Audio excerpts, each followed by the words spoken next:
Il y a quelques années déjà, je me suis posé une question. Je me suis demandé pourquoi est-ce qu'il y avait si peu de champions dans les pays africains francophones. Je parle de champions ici en termes d'entreprise. Pourquoi n'y a-t-il pas suffisamment d'entreprises qui soient emblématiques et qui fassent briller les pays au-delà donc des frontières? Et j'ai trouvé la réponse. La réponse à cette question est très simple. Nous fabriquons des champions locaux, souvent.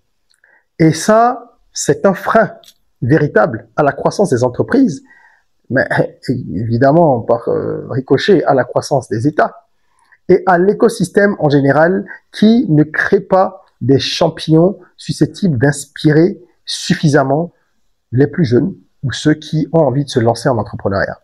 Nous avons de plus en plus de succès dans nos pays. Des personnes qui lancent des entreprises qui partent de rien et qui vont atteindre des niveaux appréciables, ou même des entreprises qui ont de gros moyens ou des promoteurs qui ont de gros moyens, mais qui réalisent également des prouesses. Ok, nous en sommes fiers. Mais généralement, quand vous allez dans un pays voisin des pays d'Afrique francophone, et que vous parlez de ces entreprises qui brillent chez vous, les gens n'en savent absolument rien à côté. Pourquoi? Alors, je pense que c'est d'abord lié à la taille. Nous avons de petits pays qui ont été bien morcelés lorsqu'il y a eu le partage du gâteau. Et évidemment, c'était dans le but de nous affaiblir, et ça a fonctionné dans une certaine mesure, d'accord? On est très très petit, les marchés sont petits, on ne peut pas avoir la force de frappe d'entreprises qui vont prospérer au Nigeria ou au Ghana ou au Kenya par exemple, parce qu'elles ont déjà un marché qui est beaucoup plus grand. Ça se voit rien qu'avec la musique nigériane, pour prendre un exemple que tout le monde connaît. Vous voyez déjà le public qu'il y a au Nigeria et en dehors, au niveau de la diaspora nigériane, c'est un public phénoménal. Bon, il y en a qui disent qu'il n'y a de richesse que d'hommes, et ce n'est pas totalement faux lorsqu'on est dans ce cas de figure. Nos pays étant petits, on a un marché plus petit, on génère des revenus qui sont beaucoup plus modestes qu'ailleurs, et surtout, on atteint très vite un certain plafond. Donc, plafond, par rapport à quoi? Par rapport à l'environnement. C'est-à-dire que le nombre de personnes, statistiquement, c'est normal, le nombre de personnes que vous aurez comme concurrent sera un nombre inférieur aux concurrents que vous auriez eu si vous étiez au Kenya ou en Afrique du Sud. Donc, il est moins difficile de performer parce qu'il y a moins de personnes. La concurrence est moins serrée. Et si vous avez suffisamment d'ambition, que vous avez également une exécution appréciable, vous allez vous retrouver très rapidement à en fait dominer votre marché ou à être parmi les leaders. Et là, c'est le gros piège. Parce que quand on arrive là, il y a ce mythe-là du champion local. Ok? Vous êtes à la tête d'un marché, vous êtes dans le peloton de tête, mais d'un petit marché. Vous ne vous en rendez peut-être pas compte parce que vous gagnez suffisamment d'argent pour bien vivre, vous inspirez des gens autour de vous, mais ça reste là. Et c'est comme si en fait votre ambition est bridée. Vous voyez quand on prend une voiture de course et qu'on bride le moteur par exemple, voiture qui peut aller à 400 km/h, mais on bride le moteur à 100 km/h, qu'est-ce que ça peut donner? Pas grand-chose. Il y a une frustration là, au niveau du moteur. Vous ne vous en rendez peut-être pas compte au début, mais si vous êtes suffisamment ambitieux, vous allez rapidement constater que vous plafonnez. Et vous aurez envie d'aller plus loin. La difficulté, elle survient lorsque vous n'avez pas fait le move, le shift assez rapidement. Que vous vous êtes trop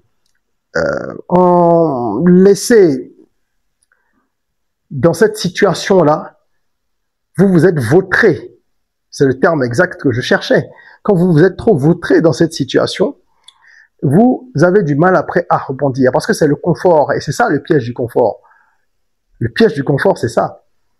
C'est pour ça qu'il faut toujours sortir de sa zone de confort, faire des choses qu'on n'a pas l'habitude de faire, même dans sa vie personnelle pour se challenger et être une personne active qui progresse.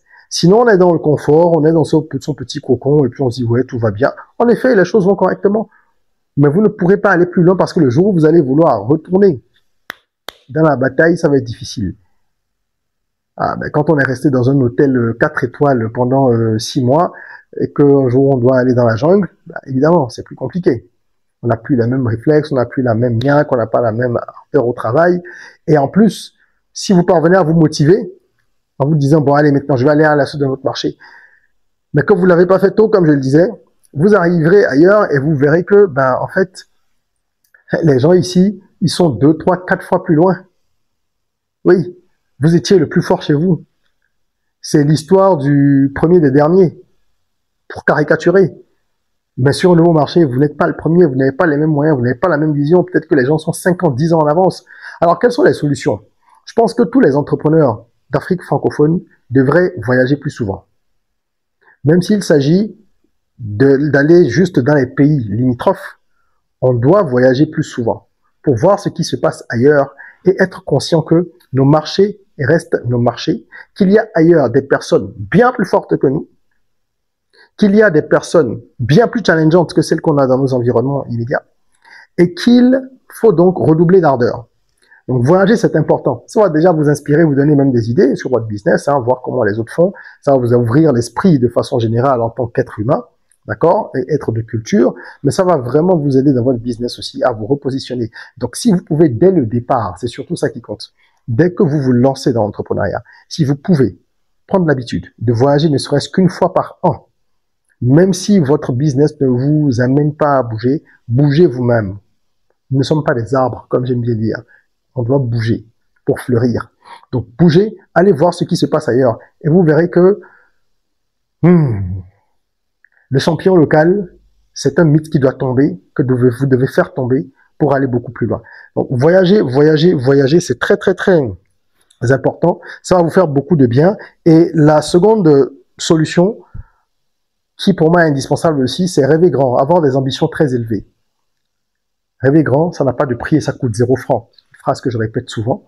C'est une phrase qui revient également dans mon album de développement personnel Soyons Rock.